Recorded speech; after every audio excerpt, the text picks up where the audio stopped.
да го чуем.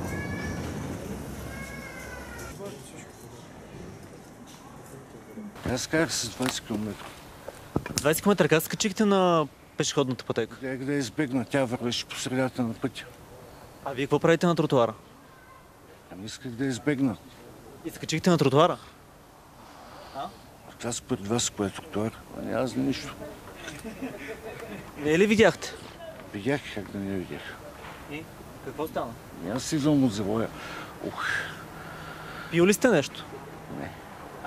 Не. На колко сте? 42. 40. Как се казвате? Харалампи. Кой? Харалампиев. За първи път ли ви се случва такова нещо? Бягам с това микрофона тук. Добре, не се ли притеснявате все пак, случило се такова нещо? Как го направихте, без да сте пил, без да сте употребил нещо? Съжалявате ли поне?